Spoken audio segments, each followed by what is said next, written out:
Good morning. Today we need to talk about something that's sending shockwaves through the precious metals market. Silver traders worldwide are facing a reality they didn't anticipate. A geopolitical development involving Greenland has introduced tariff complications that are disrupting established supply chains and operational frameworks at the London Bullion Market Association. This isn't another temporary headline. This is a structural shift that demands your attention, your understanding, and your strategic recalibration. If you hold silver in any form, physical, paper, mining equities, or derivatives, you need to understand what's happening right now. If you've been considering silver as part of your portfolio, the landscape has fundamentally changed in ways that create both risk and opportunity.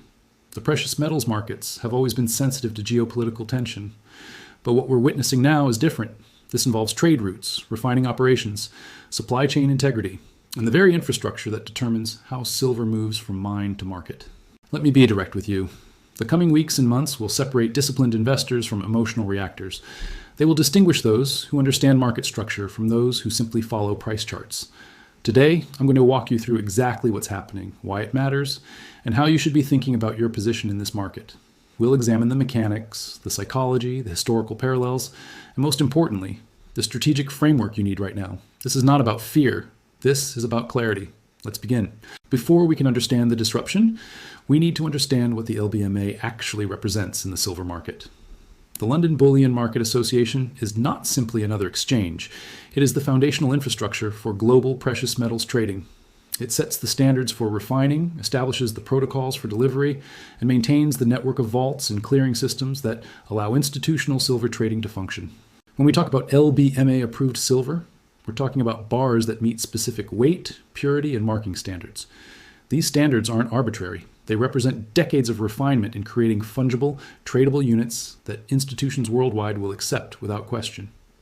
The LBMA's daily fixing price serves as a benchmark for contracts, derivatives, and financial products around the world.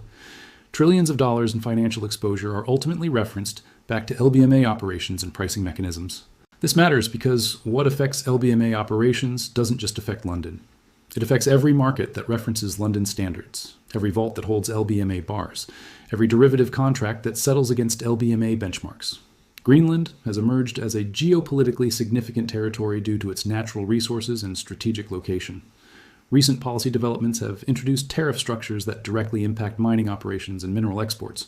Silver production and refining operations connected to Arctic resources now face additional costs and regulatory complexity. These aren't minor administrative adjustments. These are material changes to the economics of bringing silver to market through established channels. The supply chains that connect mining operations to LBMA-approved refineries now include new friction points. Tariffs mean costs. Costs mean margin compression. Margin compression means decisions about whether certain operations remain viable at current price levels. But there's a deeper issue here. The tariff structure has created uncertainty about the continued smooth flow of silver through established channels. Markets hate uncertainty. Precious metals. Markets, in particular, are hypersensitive to anything that threatens the integrity of delivery and settlement systems. Silver is not like stocks or bonds. Physical silver must move through space. It must be mined, refined, transported, stored, and delivered. Each step involves infrastructure, relationships, and established procedures. The LBMA system works because it has standardized these procedures globally. A bar stored in London can be sold to a buyer in Singapore because both parties trust the LBMA standard. The refiner is on the approved list. The bar meets specifications. The vault is recognized. Introduce new tariffs on material from specific regions, and you create questions. Does this silver now carry different costs? Are there restrictions on re-export? Do certain refineries face different economics than others? These questions create what traders call basis risk. The possibility that supposedly equivalent silver products might not be truly fungible under new rules. And when fungibility comes into question, liquidity begins to fragment. Liquidity is the lifeblood of financial markets. When liquidity fragments, price discovery becomes less efficient. Bid-ask spreads widen. Transaction costs increase. And most importantly, confidence in the system begins to erode. This is not the first time precious metals markets have faced infrastructure stress. Let me give you context.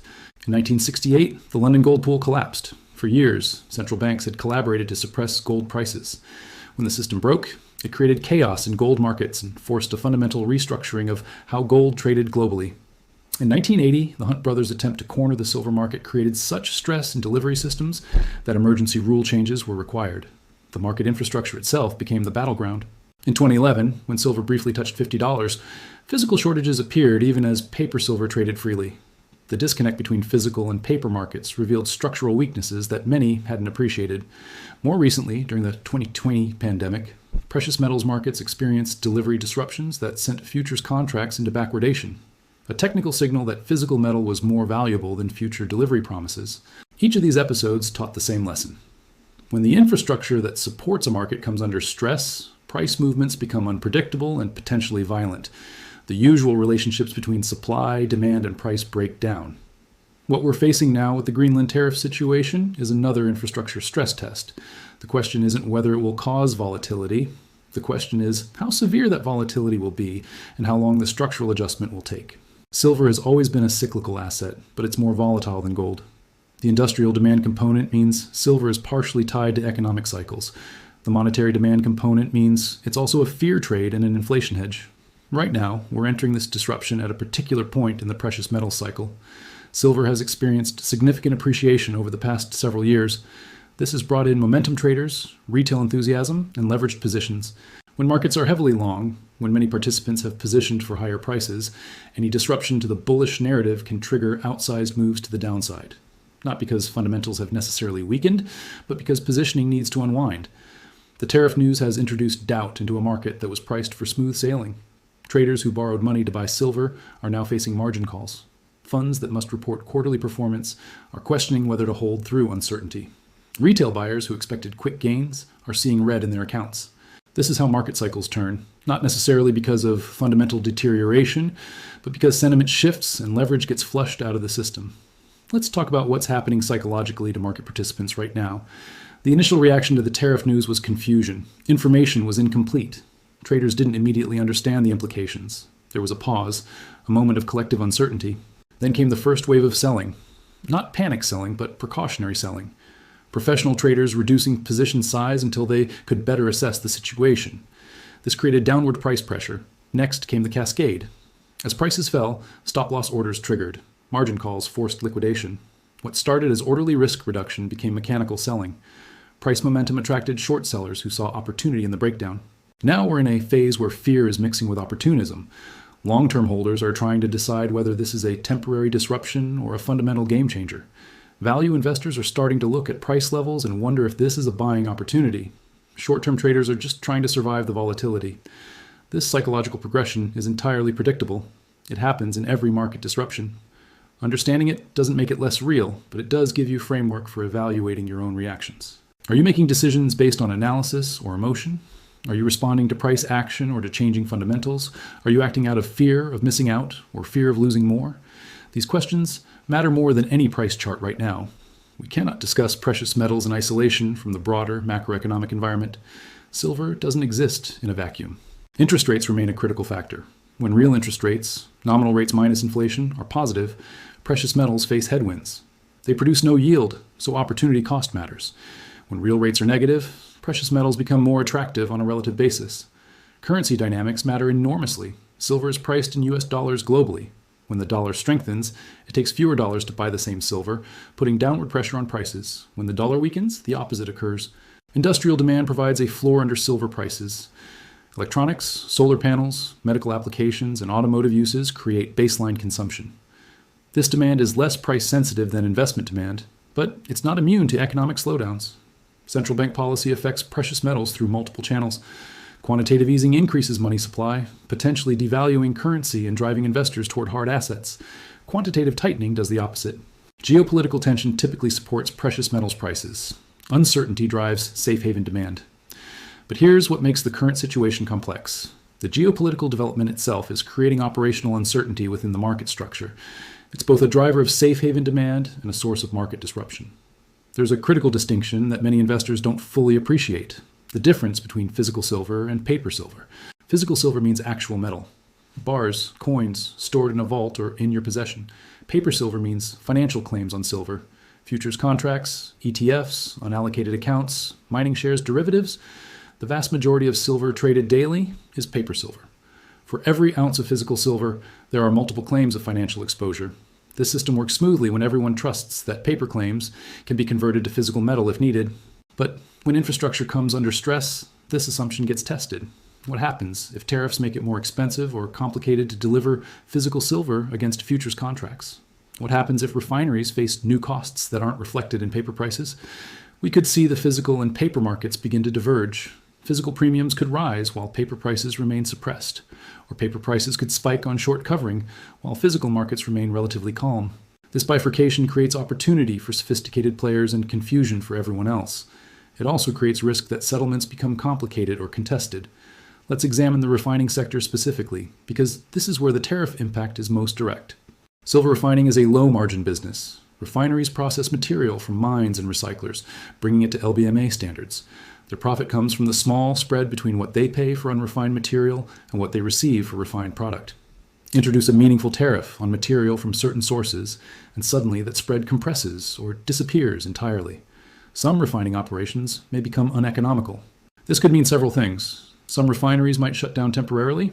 Others might shift to processing material from different sources.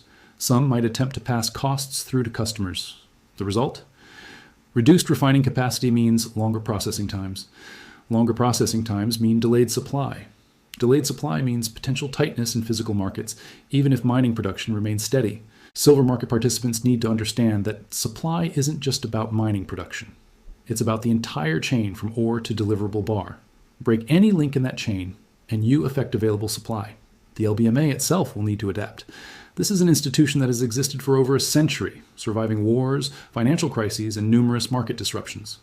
Possible responses include adjusting standards to account for new cost structures, creating separate categories for material from different sources, or facilitating new trade routes that minimize tariff exposure.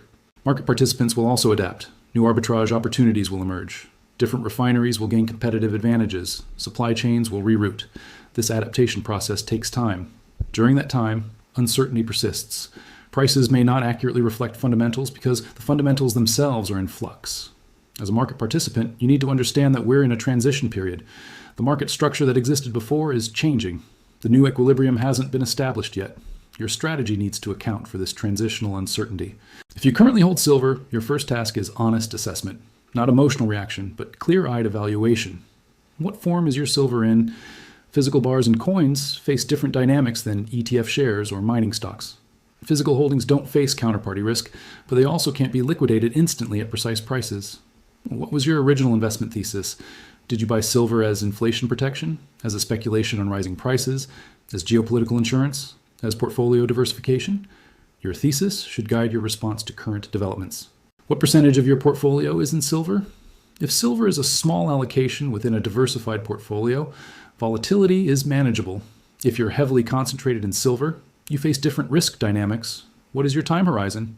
If you needed this money next month, you have a problem. If you don't need it for 5 years, you have options. What is your cost basis? If you bought silver at $15 per ounce and it's now at $27, you have cushion. If you bought at $32, you're underwater and psychology becomes more challenging. These aren't rhetorical questions. Write down your answers. Clarity comes from specificity. Let me make the case for holding your current position despite the uncertainty. First, the fundamental case for silver hasn't disappeared. Industrial demand continues to grow, particularly in solar and electronics applications. The green energy transition requires silver. This hasn't changed. Second, monetary concerns that drive precious metals demand haven't been resolved. Government debt levels remain elevated. Monetary policy remains accommodative by historical standards. The long-term case for hard assets persists. Third, infrastructure disruptions are often temporary. Markets adapt. New supply chains emerge. What feels like a crisis today becomes a historical footnote tomorrow. Fourth, selling now means realizing losses if you're underwater or triggering tax consequences if you're profitable. Transaction costs, spreads, shipping for physical, taxes mean that selling and rebuying later is expensive. Fifth, volatility creates opportunity for patient holders. If the market overreacts downward, you'll be positioned to benefit when rationality returns. Holding requires emotional discipline. It requires conviction in your original thesis. It requires the financial capacity to endure unrealized losses. But if those factors are present, holding through disruption has historical precedent for success. If you choose to remain in silver but want to adjust your approach, consider these options. You could average down if you have available capital and confidence in long-term prospects. When quality assets decline in price, adding to positions can improve your average cost basis. This only makes sense if fundamentals remain intact and you're not over-concentrated already. You could rebalance within precious metals. If silver-specific concerns worry you, shifting some allocation toward gold reduces your exposure to silver's industrial demand and operational disruptions while maintaining precious metals exposure. You could shift from paper to physical. If you're concerned about settlement risk or counterparty exposure, converting ETF shares to actual metal eliminates those specific risks. Be aware this comes with storage considerations and less liquidity. You could hedge your position. If you're committed to long-term holding but want downside protection, option strategies could provide insurance. This costs money, but it allows you to maintain core exposure while limiting maximum loss. You could review your storage situation. If you hold physical metal, is it truly secure? Is it insured? Can you access it if needed? Infrastructure disruptions make these practical questions more salient. Before making any changes to existing positions, understand the tax consequences. In many jurisdictions, silver is taxed as a collectible with higher capital gains rates than stocks or bonds. Selling at a profit could trigger significant tax liability. If you're holding at a loss, tax loss harvesting might make sense, but only if you genuinely want to exit the position. Don't let tax considerations override investment logic. Physical silver sales can be difficult to document precisely. If you bought coins or bars over time, tracking specific lots and purchase dates becomes important for tax reporting. Consult a tax professional before making major changes to precious metals positions. The tax tail shouldn't wag the investment dog, but ignoring tax consequences is financial malpractice. Even if you're holding for the long term, risk management matters. Set mental stop losses, not necessarily hard prices where you'll automatically sell, but levels where you'll conduct serious reassessment. If silver falls below a certain threshold, what would that tell you about your thesis? Maintain adequate liquidity outside your silver position.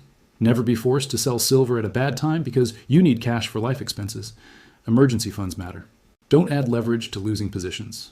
If you're tempted to borrow money to average down on underwater silver holdings, you're moving from investment to gambling. Leverage magnifies losses as well as gains. Stay informed without obsessing. Check in on market developments regularly, but don't watch prices tick by tick. Emotional exhaustion leads to poor decisions. If you don't currently own silver but have been considering it, this disruption changes your decision calculus. On one hand, uncertainty has created price volatility. If you believe the infrastructure concerns are temporary, current prices might represent value.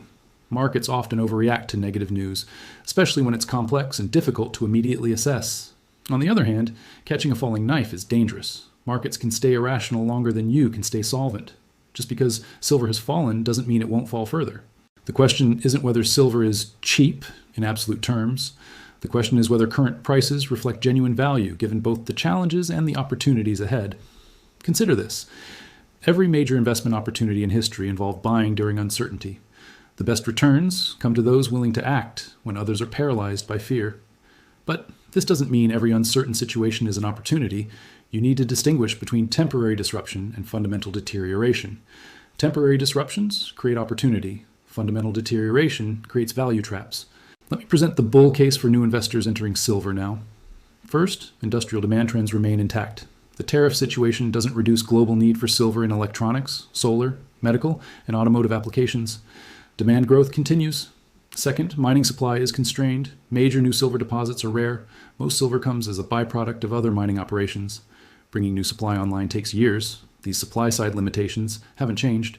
Third, investment demand could accelerate if physical markets tighten. If tariffs reduce the smooth flow of silver to market, physical premiums could rise, attracting more investment attention. Fourth, precious metals remain underowned in most institutional portfolios. If macroeconomic concerns about currency debasement or geopolitical risk intensify, silver could see sustained inflows. Fifth, silver historically shows extreme volatility with explosive upside during bull phases. If you're buying for long-term appreciation, you want to accumulate before those explosive moves, not chase them after they've occurred. Sixth, current disruption has created unusual buying opportunity. Most retail investors are scared away. Weak hands are being shaken out. This creates favorable entry conditions for patient capital. Now, let me present the bear case, the reasons to wait before initiating a silver position. First, infrastructure uncertainty could persist longer than expected. If tariff complications create extended supply chain problems, the market could remain disrupted for months or even years. Second, forced liquidation could have further to run. If leveraged players are still unwinding positions, more selling pressure could push prices lower before bottoming. Third, broader economic weakness could reduce industrial demand. Silver has significant industrial applications, making it vulnerable to economic slowdown in ways that gold is not. Fourth, dollar strength could continue providing headwinds. If the US dollar appreciates further, it mechanically pressures silver prices regardless of underlying fundamentals. Fifth, alternative investments might offer better risk-reward currently. If equities are performing well or bonds are offering attractive yields, opportunity cost makes precious metals less compelling. Sixth, catching the exact bottom isn't necessary. If silver is truly entering a long-term bull market, waiting for greater clarity costs you little. The big gains come in the mature phase of bull markets, not the beginning. If you decide to initiate a silver position, avoid trying to time the perfect entry. Instead, use a systematic approach. Consider dollar cost averaging over several months. Commit to buying a fixed dollar amount at regular intervals regardless of price. This removes emotion and ensures you participate in any recovery while avoiding the risk of deploying all capital at a peak. Start with a modest allocation. If you've decided silver should eventually represent 5% of your portfolio, perhaps begin with 2%. You can add more as clarity improves or as your confidence in the thesis strengthens. Diversify within silver exposure. Consider a mix of physical, ETFs, and mining equities. Each has different risk-return characteristics. Physical provides direct exposure with no counterparty risk. ETFs provide liquidity. Mining stocks provide leverage to silver prices with additional business risk. Set clear rules before you begin. At what price level would you add more? At what level would you admit the thesis is wrong? Having these rules predetermined prevents emotional decisions during volatility. How you gain silver exposure matters enormously. Physical silver, coins, and bars provides the most direct exposure. You own actual metal, no counterparty risk, no management fees, no tracking error. But you face storage and security concerns, relatively high transaction costs on small quantities, and less liquidity than paper alternatives. Silver ETFs provide convenient exposure through brokerage accounts. You can buy or sell instantly at market prices. But you don't own the underlying metal, you own shares of a trust that owns metal. There are management fees. And there's theoretical counterparty risk, though it's minimal with reputable ETFs. Silver mining stocks provide a leveraged exposure. When silver prices rise, profitable miners see even larger percentage gains. But mining is an operating business with geology risk, management risk, political risk, and execution risk. A rising silver price doesn't guarantee mining stock appreciation if costs rise faster or operations face problems. Silver futures and options provide maximum leverage, but also maximum complexity and risk.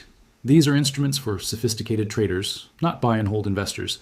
Futures contracts expire and must be rolled. Options decay in value. Margin requirements can force liquidation at exactly the wrong time. For most investors considering an initial position, a combination of a reputable silver ETF for core exposure plus a small allocation to physical silver for peace of mind represents a reasonable approach. The most dangerous thing you can do in this environment is make decisions based on fear or excitement rather than analysis. When you see prices falling, your brain will scream at you to sell before they fall further. This is loss aversion bias, the psychological reality that losses hurt more than equivalent gains feel good. When you see prices surging, your brain will demand you buy immediately before you miss out. This is FOMO, fear of missing out, another psychological trap that destroys returns. Neither fear nor excitement is a valid investment strategy. Decisions made in emotional states are almost always wrong in hindsight. Before taking any action, pause, take a breath, write down your reasoning. If you can't articulate a logical case for your decision that doesn't involve emotion, don't act. Using borrowed money to invest in silver is extremely dangerous, even more so during periods of infrastructure, uncertainty, and volatility. Leverage magnifies gains when you're right, but it magnifies losses when you're wrong. More importantly, leverage introduces the possibility of forced liquidation. If you borrow to buy silver and prices fall, margin calls force you to sell at exactly the worst time. This isn't theoretical. During market dislocations, leveraged traders are systematically destroyed. Not because their long-term thesis was wrong, but because they couldn't survive short-term volatility. If you can't afford to own silver with cash, you can't afford to own silver, period. Some silver investments will perform better than others during any given period. Mining stocks might surge while physical silver lags, or one specific miner might dramatically outperform others. Resist the urge to constantly rotate into whatever has performed best recently. Past performance not only fails to predict future returns, it often inversely correlates. What's hot becomes cold, and what's ignored becomes the next outperformer. Chasing performance generates transaction costs, tax consequences, and emotional exhaustion. It typically underperforms a disciplined, consistent strategy. Your silver allocation should be appropriate to your overall financial situation, risk tolerance, and time horizon. For most investors, precious metals should represent somewhere between 5% and 10% of a diversified portfolio. Some circumstances might justify going higher, but rarely should it exceed 20%. If silver represents 50% of your portfolio, you're not investing, you're speculating. You're taking career risk on a single thesis. If you're wrong, your financial life is damaged. The sizing of your silver position should allow you to sleep well at night, even during maximum volatility. If you're obsessively checking prices, you're over-allocated. Social media amplifies both fear and excitement. Online communities around silver investing often become echo chambers where dissenting opinions are rejected and confirmation bias runs rampant. You'll see predictions of silver going to $100, $200, or even $500 per ounce. You'll see conspiracy theories about market manipulation. You'll see calls to action, promoting maximum allocation or urgent buying. Most of this is noise. Much of it is financially motivated. People who own silver naturally want others to buy it, driving prices higher. Make decisions based on your own analysis, not based on online hype. Social media can provide information, but it shouldn't drive your strategy. Silver is one asset class. It serves specific purposes in a portfolio. It is not a complete investment strategy. Some precious metals enthusiasts advocate putting everything into silver. This is reckless. No matter how compelling the thesis, concentration creates unacceptable risk. You need exposure to multiple asset classes: stocks for growth, bonds for stability, real estate for income, cash for liquidity, and perhaps precious metals for insurance and diversification. Silver should complement your strategy, not define it. The opposite mistake is also possible: analyzing endlessly without ever acting. Some investors become so focused on finding the perfect entry point or understanding every variable that they never actually establish a position. They're waiting for certainty that will never arrive. Markets reward action based on reasonable probability, not perfect information. If you have a thesis, conviction, and appropriate position sizing, at some point you need to execute. Don't let analysis become an excuse for inaction if your real issue is fear of making a wrong decision. Markets evolve, circumstances change, information emerges. Your strategy needs to adapt to new realities. If you established a silver position based on certain assumptions, and those assumptions are proven wrong, you need the intellectual honesty to change course. This doesn't mean reacting to every price movement or news headline. It means periodically reviewing whether your original thesis still holds. Stubbornness in the face of contrary evidence isn't discipline. It's foolishness. We've covered substantial ground today. The situation with Greenland tariffs impacting LBMA operations is real, it's complex, and it demands a thoughtful response. But let's step back and recognize what this really is: a test. A test of your discipline, your understanding, your emotional control, and your commitment to rational investing.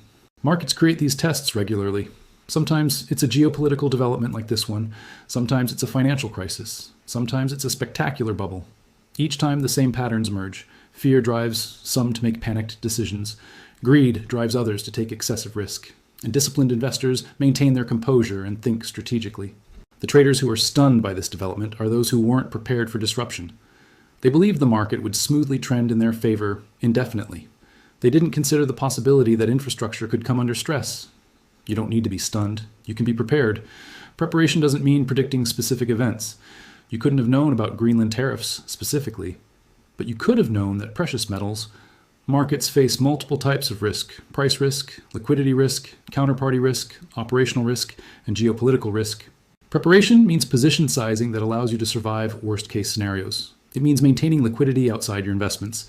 It means understanding what you own and why you own it. It means having a framework for making decisions under stress.